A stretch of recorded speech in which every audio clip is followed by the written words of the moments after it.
SIR पर सबसे ज्यादा विरोध अगर आप पूछे कहां दिख रहा है तो वो बंगाल है।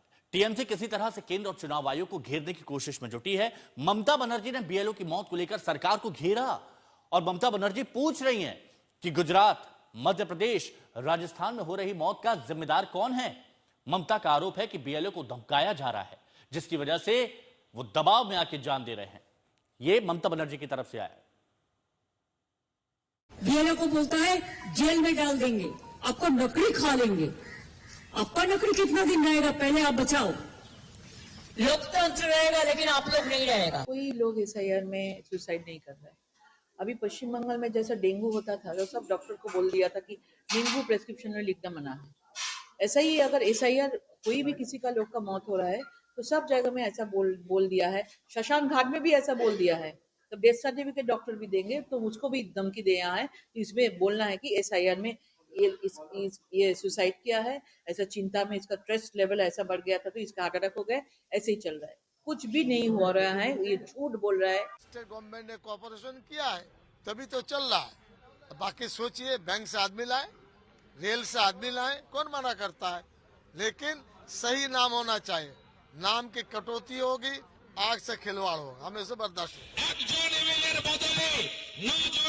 বিধানসভায় পাঠাতে পারেন আর বীরভূম যদি 8 জন 9 জন এমএলএ পাঠাতে পারে, পশ্চিমবঙ্গ বিধানসভায় 3 থেকে 77 হয়েছে, 77টা 177 শুধু সময়ের অপেক্ষা।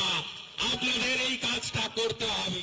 ममता बनर्जी भूले नहीं कि बांग्लादेशी और रोहिंग्या के बल पे उनकी सरकार चलती है, लेकिन हिंदुओं के लाश पर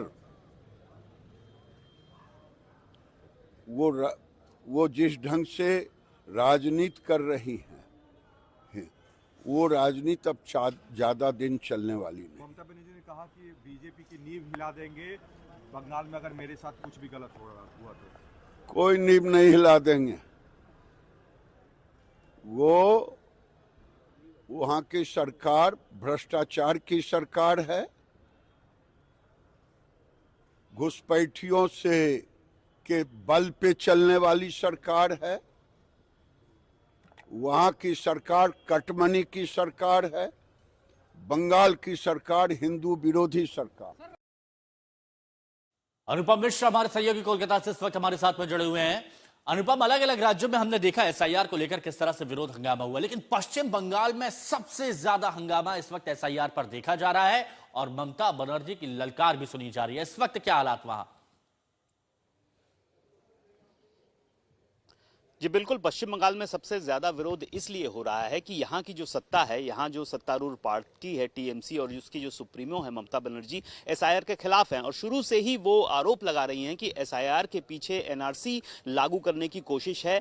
चुनाव आयोग को इसमें जिम्मेदार ठहरा रही हैं, बीजेपी को वो जिम्मेदार ठहरा रही हैं और उनका साफ साफ कहना है कि चूंकि चुनाव है पश्चिम बंगाल में और चुनाव में जो जेन्युइन वोटर्स हैं, टीएमसी के वोटर्स हैं, उनको हटाने की मंशा के साथ ही एसआईआर किया जा रहा है। इसलिए एसआईआर को रोकने की वो मांग कर रही हैं और लगातार जगह जगह रैलियां कर रही हैं और इस बीच में कई मौतें भी हुई हैं। पश्चिम बंगाल में लगभग 3 लोगों ने आत्महत्या की है, 2 लोगों की एक्सीडेंट से मौत हुई है, जो बीएलओ की बात कर रहा हूं। इसके अलावा कई लोगों ने आत्महत्या की है जिनका 2002 में नाम नहीं था। तो इन सब मुद्दों पर फिलहाल सियासी पारा पश्चिम बंगाल में चढ़ा हुआ है, गर्म है। एक तरफ बीजेपी है, वो कह रही है कि एसआईआर अगर सही ढंग से लागू होता है तो बांग्लादेशी जो घुसपैठिए हैं, जो पिछले कई सालों में पश्चिम बंगाल में आकर बस गए हैं, जो टीएमसी के वोटर्स हैं, वो हट जाएंगे तो टीएमसी का रहना मुश्किल है, सत्ता में आना मुश्किल है और यही वजह है कि टीएमसी इसका विरोध कर रही है, जबकि टीएमसी कह रही है कि जेन्युइन टीएमसी वोटर्स को हटाने की कवायद है एसआईआर। तो इसी मुद्दे पर दोनों पक्ष आपस में भिड़े हुए हैं और ये मुद्दा फिलहाल पश्चिम बंगाल चुनाव के लिए सबसे अहम मुद्दा